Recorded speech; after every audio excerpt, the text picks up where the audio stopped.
नमस्कार, मैं प्रतिभा खेड़े आपका स्वागत करती हूँ अपने YouTube चैनल नॉलेज रेन में, जहाँ हम एट ग्रेड अभ्यास पुस्तिका भाषा भारती कक्षा 7 के हल देख रहे हैं। आज हम पाठ 6 राखी का मूल्य के हल देखेंगे। बहुविकल्पीय प्रश्न है, रानी कर्मवती का हुमायूं को राखी भेजने के पीछे मुख्य उद्देश्य क्या था? भाई बनाना, माफ़ी मांगना, सहायता मांगना या युद्ध करना? तो उनका मुख्य उद्देश्य था सहायता मांगना। केशवदास और बिहारी हैं संगीतज्ञ, कवि, नवरत्न या योद्धा? तो वे थे कवि। तातर खां था हुमायूं का मित्र, हुमायूं का सेनापति, रानी कर्मवती का सैनिक या मेवाड़ का पहरेदार? तो ये था हुमायूं का मित्र। मेवाड़ पर आक्रमण करने वाला राजा था हुमायूं, बाघ सिंह, बहादुर शाह, हिंदू बेग? तो ये था बहादुर शाह। योजक चिन्हों के प्रयोग वाला शुद्ध शब्द युग्म है राजा रानी। नीचे दिए गए शब्दों में से उचित शब्द चुनकर रिक्त स्थानों की पूर्ति कीजिए। राजा का महल वाक्यांश का सामसिक रूप राजमहल है। रानी कर्मवती महाराणा सांगा की पत्नी थी। हुमायूं राखी का महत्व समझकर रानी की सहायता के लिए तैयार हो गया। वन प्रत्यय से बनने वाला नया शब्द उपवन होगा। क्षत्राणी शब्द का बहुवचन रूप क्षत्राणियां है। अति लघुत्तरीय प्रश्न, हिंदू बेग कौन था? हिंदू बेग हुमायूं का सेनापति था। प्रश्न नंबर 12 है, क्रिया शब्द किसे कहते हैं? उदाहरण सहित बताइए। क्रिया वे शब्द होते हैं जो किसी कार्य के होने, करने या किसी वस्तु या व्यक्ति की स्थिति का बोध कराते हैं। जैसे सूरज निकलता है। हम लोग सदियों से हंसते हंसते प्राण न्यौछावर करते आए हैं। वाक्य में रेखांकित मुहावरे का अर्थ लिखिए। मुहावरा है, हंसते हंसते प्राण देना, मतलब बलिदान हेतु तत्पर होना।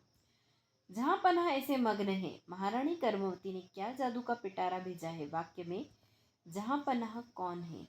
तो दिए गए वाक्य में जहां पनाह बहादुर बादशाह हुमायूं है। लघुत्तरीय प्रश्न, प्रश्न नंबर 15, रानी कर्मवती का पत्र पढ़कर हुमायूं की जगह अगर आप होते तो क्या करते? रानी कर्मवती का पत्र पढ़कर हम भी पुराने बेर भुला देते और भेजी हुई राखी का सम्मान करते। अच्छा बुरा, ऊंचा नीचा, इन शब्द युग्मों के मध्य किस चिन्ह का प्रयोग हुआ है? तो योजक चिन्ह का प्रयोग हुआ है। प्रश्न नंबर 17 है, निम्नलिखित शब्दों में से एक वचन और बहुवचन शब्द चुनकर लिखिए। गुफाएं, स्तूप, पहाड़ियां, मंचों, कथा, नवरत्नों, महल, भालू, जंतुओं और कबूतर? तो एक वचन वाले शब्द हैं स्तूप, कथा, महल, भालू, कबूतर।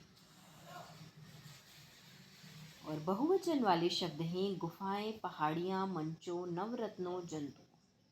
प्रश्न नंबर 18 है, रानी ने बाघ सिंह को राखी की क्या क्या विशेषताएं बताई? तो रानी ने बाघ सिंह को बताया कि राखी एक शीतल प्रलेप है जो घाव भर देती है, बैर भाव को समाप्त कर देती है और मानवता तथा भातृत्व का प्रतीक है। दीर्घ उत्तरीय प्रश्न, प्रश्न नंबर 19, राखी का मूल्य पाठ का सार अपने शब्दों में लिखिए। तो राखी का मूल्य एकांकी में लेखक ने राखी के महत्व को प्रतिपादित करने का प्रयास किया है। यह एकांकी मेवाड़ के महाराणा सांगा की पत्नी कर्मवती की है, जिसने अपने पति की मृत्यु के उपरांत मेवाड़ का राज्यभार संभाला था। उन दिनों मुगल बादशाह बहादुर शाह के साथ युद्ध चल रहा था।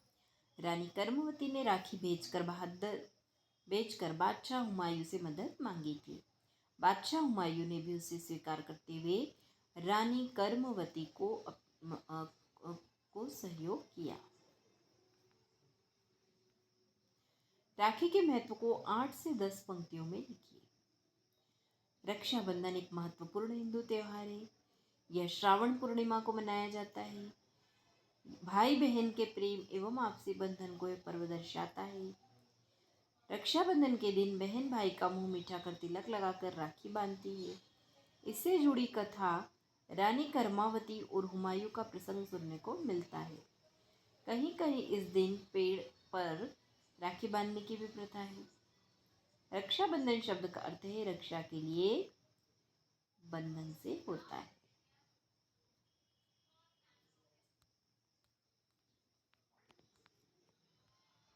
धन्यवाद। आज के लिए इतना ही। अगली वीडियो में हम अगले पार्ट के हल देखेंगे। अगर आपको मेरे वीडियोस पसंद आ रहे हैं तो कृपया इन्हें लाइक करिए, शेयर करिए और चैनल को सब्सक्राइब करिए।